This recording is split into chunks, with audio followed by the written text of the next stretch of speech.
Hey everybody, SpoonFed here, and this is going to be a new mini-series of security-focused distros, as in for the IT security field.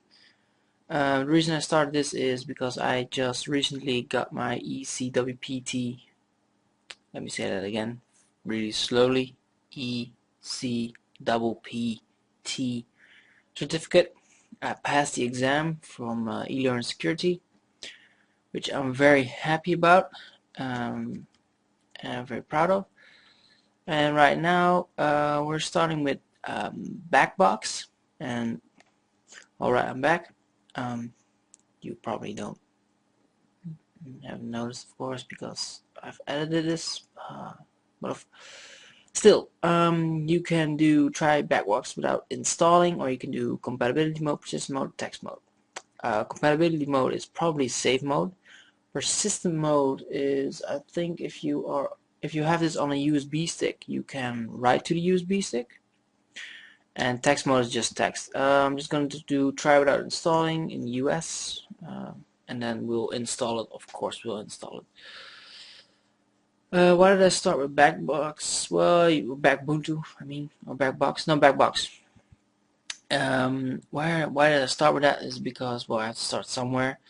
This is different than the rest, and I will end with the one that's most famous, and that is Backtrack. Backtrack 5. Or maybe they have a new one once I'm at that point of making the video. Now, I said in my torrent video that I would do only one video in VMware 8. Well, that was a mistake, because this is the other one that I'm going to do in VMware 8, but I hate it. Here you can see as well that it's based on Ubuntu 11.10. Oh no, it's available. Oh right, I was gonna say, wow. I will be doing a video on that. So I will ask me later, not now. Ask me later, go away. What's this about? That's probably for updates. Yes, update manager. Well, as you can see, this is a normal Ubuntu, or normal Ubuntu, at least it's a Ubuntu environment. You have the web browser, your email, terminal. Genie is a what you call it, development environment. This is Tor, which is the Onion router, which will start a. It's not really an anonymizing service because they can't trace you back to your IP. But what it will do is, in the old days when you had only wires, as in you had modems that were 65K, you could bounce your line between routers across the world and it would take forever to find you. And the Onion router basically has that principle. They bounce you around some machines with, and then at the end you get a different IP. That's Vidalia. BleachBit, it says right here, it will go through your free space and make sure you secure delete everything, or at least that's what it's supposed to do. I don't know if it really does that because I haven't tested it out yet. We're just gonna install it immediately, and then we're gonna see what this is, what kind of tools are on this one, and why it's different from the rest. Download updates, install third-party software, that's fine with me. Yeah, erase the disk, and indeed, go for it.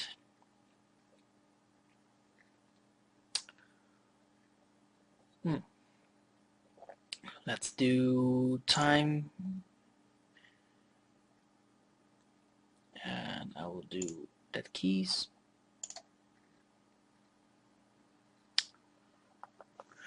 Name, SpoonFed. Alright, I typed that in for it.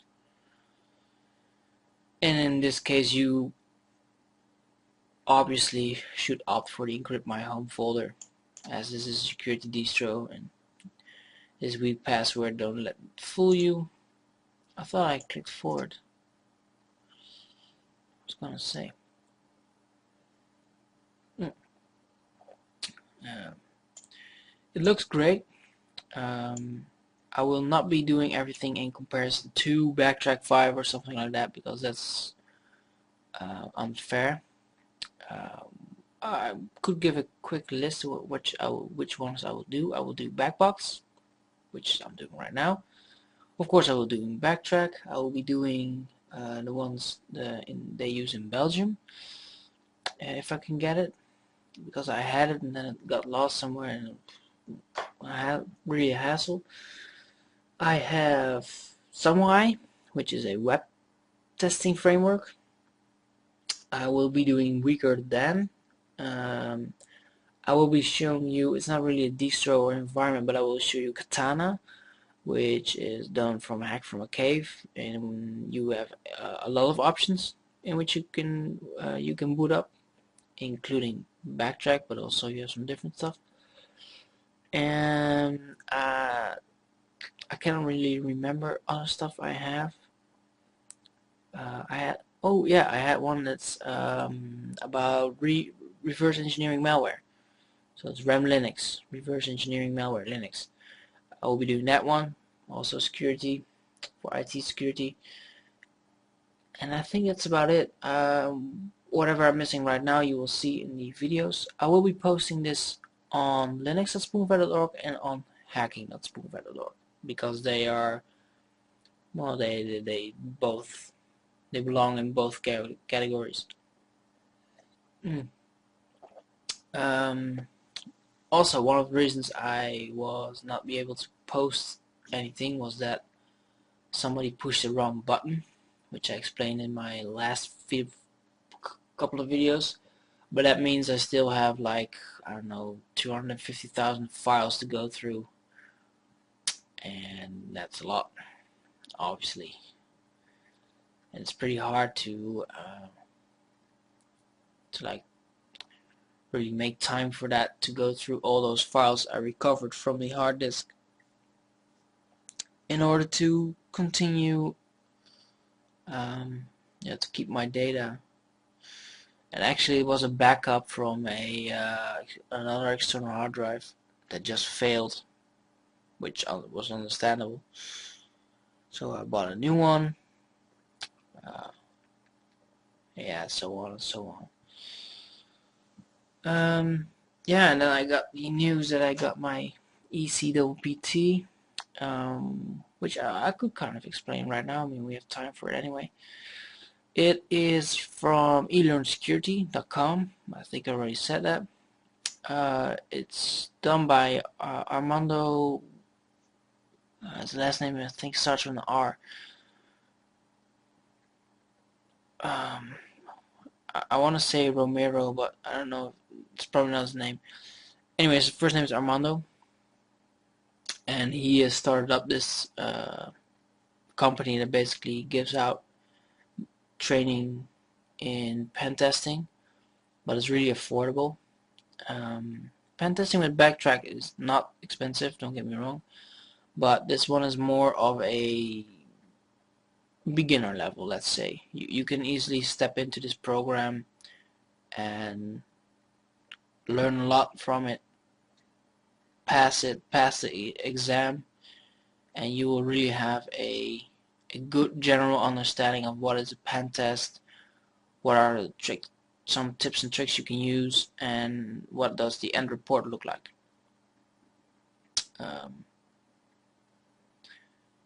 And how to communicate. That piece was very small, but it's still there. How to communicate to people that run a business, people that like the financial department, and how to talk to the development guys there. Well, the last category is the easiest because they speak the same language as you, but the first two require a different approach.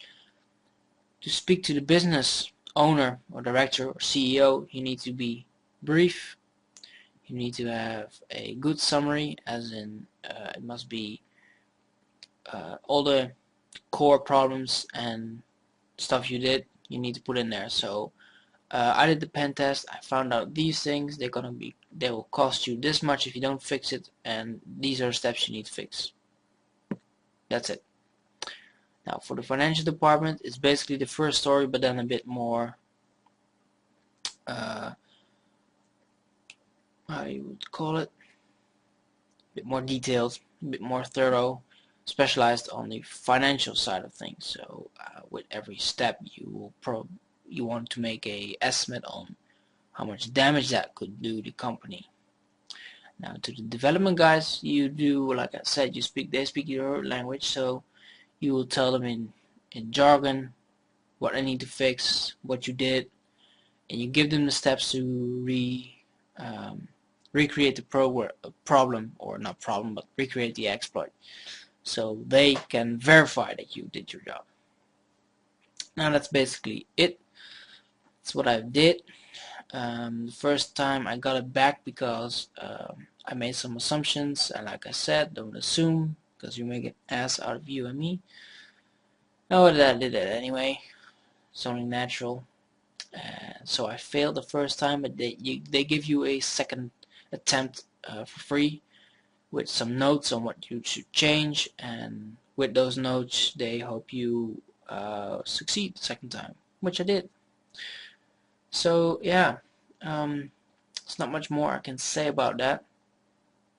I will I could include a no, I will include a link and to the site. Maybe even have a flashy banner up on there. I have no idea. So yeah, the next step is pen testing with Backtrack. I want to do that one, but first I have to save up some money for it and rack up some certificates so I can get a well, maybe that started, get some pen testing done, because I have the basic knowledge right now, but not the sophisticated knowledge. One thing I must say is that eLearn Security, the program, really went in like into specifics in the area of, like, they call it arbitrary code exploitation or execution, and what that means is that you write your own exploit because you have found a buffer overflow, for example. It goes into those things like very deeply and very thoroughly, and you are required to know that. It's not part of your last test, because, well, you could be part of your last test because you have different environments in which you can do last test. You can take, because it's a pre-configured virtual environment. Well, not pre-configured virtual environment, it's pre-configured ISO image, which has a Backtrack install on it, in which you can start up the lab in which you have to do your exam. So in this case, if you have it on a virtual machine running, then it takes on the characteristics of whatever is running on underneath there. Pretty cool, but not really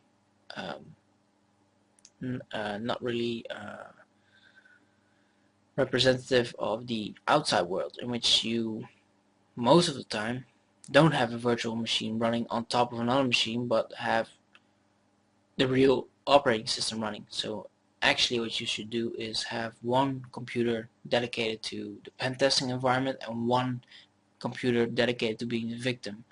Sadly, I did not have the luxury, so yeah, a lot of steps are based on that as well. Like, I found out that my network boot, which is called, that's a certain name, I forgot it, in something with an X in it, pre-X something, no, PXE, that was it, the pre-environment, or pre-execution environment it's called. So before the computer really executes the operating system, as it were, the execution environment, you can boot up into a network environment, and then in that case um, you can install maybe an OS from an FTP server. If this is going too fast, too far for you, then we will all be doing that stuff in the future. Don't worry. But it found a exploit that was possible with my version or my thing of PXE. So that would not show up, of course. That would not show up, of course, if you do not have that. So yeah, that's what I wanted to say. With you have a virtual machine running on top of your original machine, it will take characteristics of the original machine in its exploitation or vulnerability assessment, as it's called. So yeah, I won't be giving any answers to what I did, or I will not show you the exam because I taped the whole exam for evidence that I did the exam and not somebody else, that I had proof, because maybe in some cases somebody else does the exam for you because you want a certificate and the answers look alike, or from the way things are formulated they can deduce, I should say, that you did not do it, but somebody else did. They want verification, and that's why I taped everything. So yeah, I will not be saying anything on that because that would undermine their exam program, which would be stupid for me to do right now. Let me just say that the exam was pretty tough. It was real tough, actually. I've really worked hard for the exam to be able to pass, and that's not because I did not know the all the theory, or I had not enough experience. The exam was just that pretty damn tough. And there are always people that do it with a breeze, and there are always people that will fail because it's too hard. But I think for I think those percentages are really low.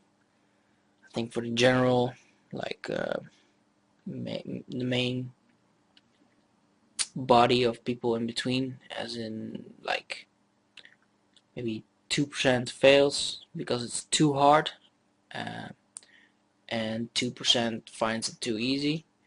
I think the other 96% passes, or not passes, but has a chance to pass, but it's still pretty damn tough. And I think it's real fair that it's more than fair actually, to give you notes on for a second attempt. I think that's real fair,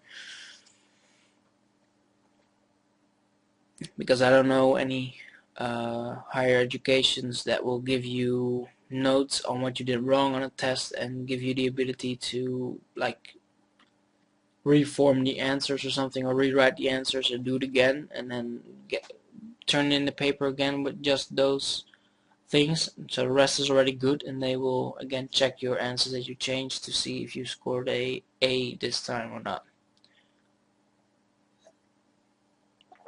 So yeah.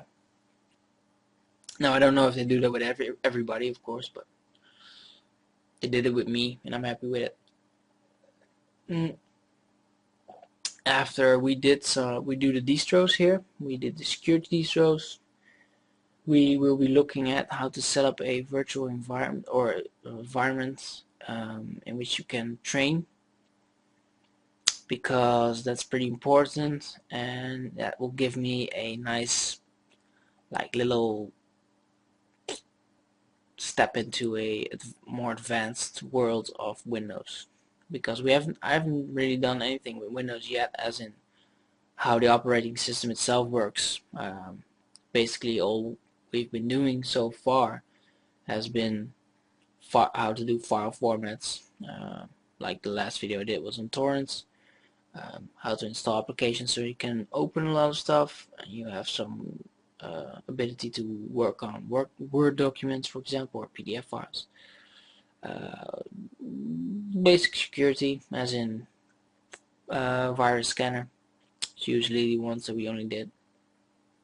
And stuff like that, but I haven't really talked about how to really use it, like go through folders, open files, some shortcuts here and there, how to remove stuff, maybe how to change settings, stuff like that. I haven't talked about it or any of that, except for the customization options. Now I have to do that as well for Linux. So yeah, I got my work cut out for me. I will be doing the videos on how to use Linux and Windows in between these distros. So these distros will not be a rapid succession. They will be not few and far between, but they will be sparse for the moment because I want to build up to using a virtual environment or a virtual machine, because that makes testing a lot easier, especially if you have two virtual machines that you can use.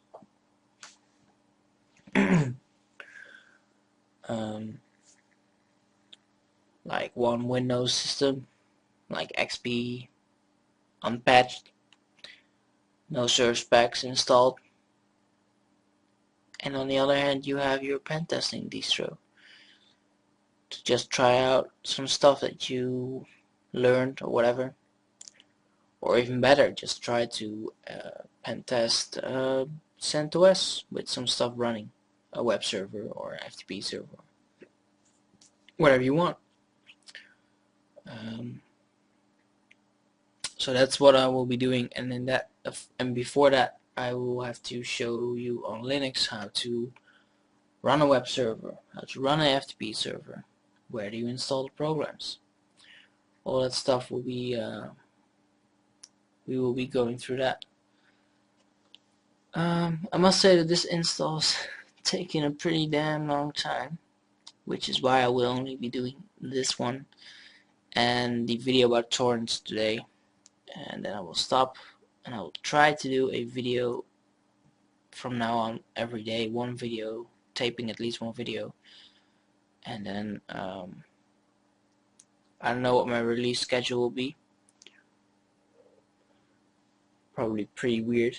It's already been weird because usually I tended to do 1 day of max 2 days of recording everything, and then spend 1 day editing and uploading. So or spend a few days recording. So I had a lot of stuff, and then in one go I will put out the rest. Now I still need to make some posts as well. I need to make some distro posts. I haven't done them all yet. I don't think I haven't done them all yet. I did do the SEO posts. That is done. So yeah, there's a lot of work that goes into this. And I want to mention that I've now got 5 subscribers, and I thank them very much for subscribing. Like I said already in private message, I hope to maintain the level of expectations you all have, which is maybe hard to do, but that's okay. And if you have any feedback, you can always tell me. I'll be glad to hear it, because if nobody tells me what I'm doing wrong, then I cannot improve. So yeah, you could also tell me what you wanted to see, because then I know where to put my priorities and maybe alter my course of action accordingly. I got a lot of plans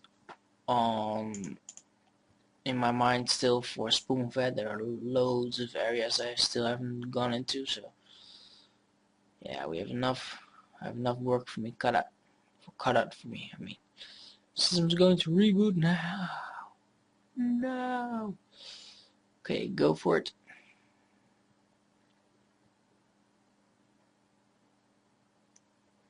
If nothing happens for a long time, I'm gonna press enter because I can probably not read it,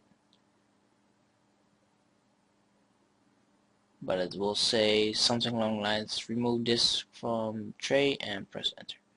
So I'll press enter. No, that did not work. Yes, it did. Alrighty then. Alrighty then. Yeah. Yeah, baby. Oh, now we have to wait.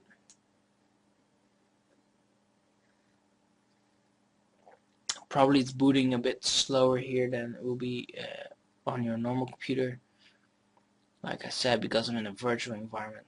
So the program, the virtual, like the VMware thing, that one is taking up memory, and then the thing itself is taking up memory. This is the login screen. Looks pretty awesome, actually. You can do a BackBox session. That's fine. Go for it.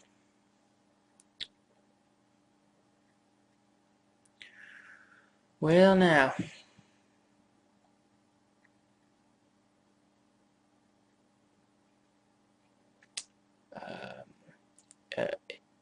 If you are doing this at home, then just click yes, upgrade now, because it will get a good system running underneath there. So just close.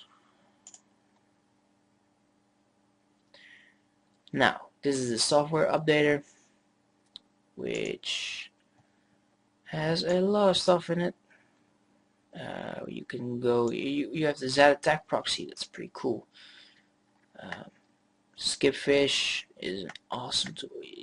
Just to give you a little bit of a hint on what we will do.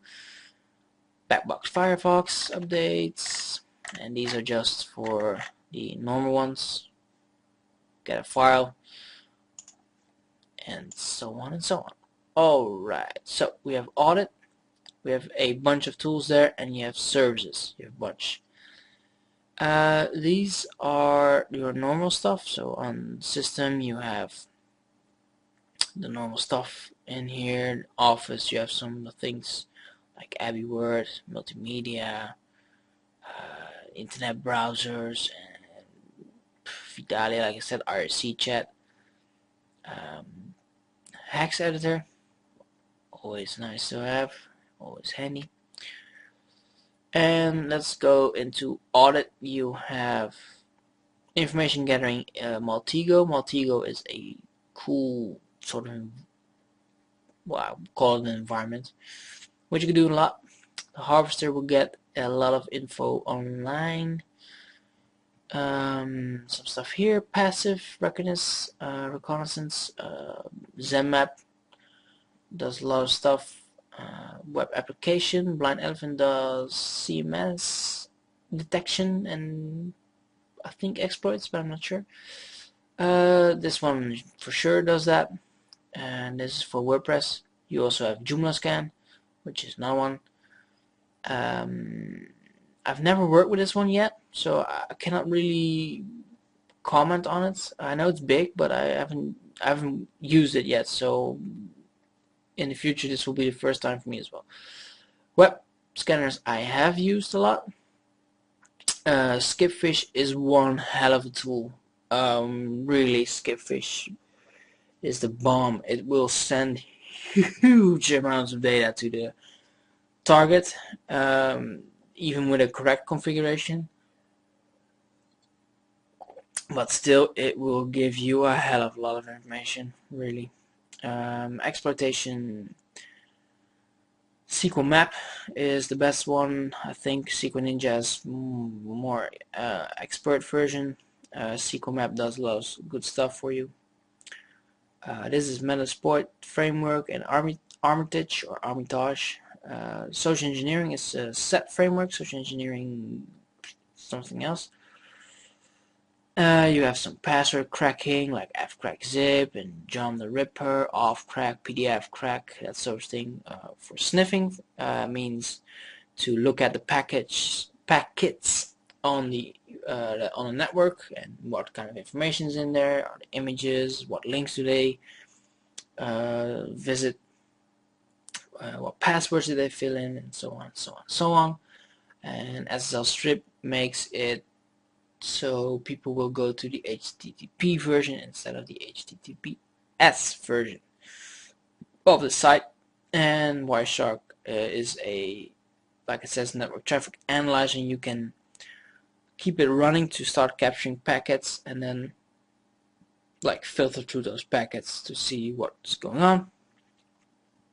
Spoofing kind of already says it. It has to do with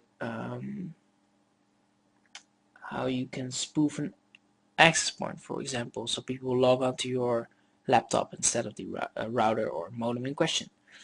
Maintaining access backdoors, Weebly, I've not used it intensely yet, or not at all actually, so we'll tackle that one as we get along.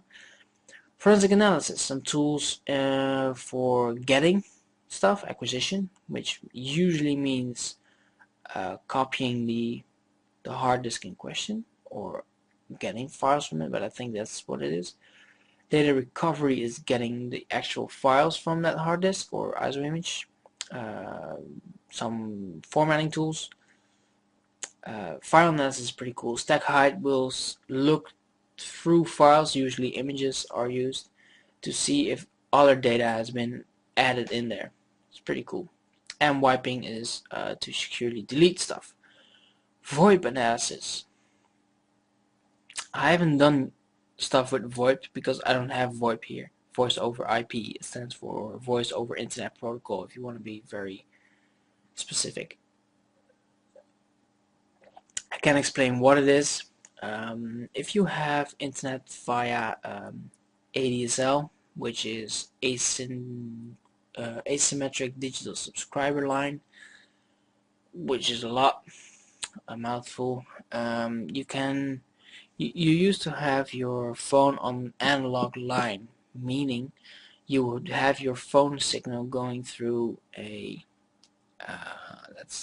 in an analog way, not a digital way. The signal is different. And nowadays they can use the same line in which you get internet with ADSL, the same frequency, to use that same line to make you to do calls for you, because in essence it's the same line lying there, but it's a different way of handling the data. That's basically it. So people calling with the digital line, you can grab those packets or grab that data for yourself as well and see what's being said, what's being done. So that's SIP fishes and SIP crack. Wireless analysis, cracking, has to do with how to crack a network key. And scanning has to do with to look around and see what kind of networks are available. Stress tools are to benchmark or at least stress a server, so you could perform a DDoS attack if you wanted, I think. And in the miscellaneous there's the MAC changer, netcat, netwag, I don't know, netcat I do, and MAC changer, MAC changer GTK, so that's with a graphical user interface in which you can spoof your MAC address, and I'll be covering that another time. Services. Apache start a web server basically. Metasploit for the RPC daemon. OpenVAS, I don't have any experience in it. Polypo is for Vidalia, which is the Tor, which I said, and SSH is just that. It's a secure shell which you can start so you can connect securely to another server with SSH. So to tunnel traffic into and stuff like that. So that's basically the tools that are on BackBox, and I must say they've done a very nice job of expanding their tool packet package because they were missing a lot of tools the first time this came out. It looks great. It flows great. It doesn't have like necessarily all the tools, of course, Backtrack has, but I think this is a very robust backbox or a very robust pen testing distro. And let me just look at the package manager, so software manager, because maybe what they did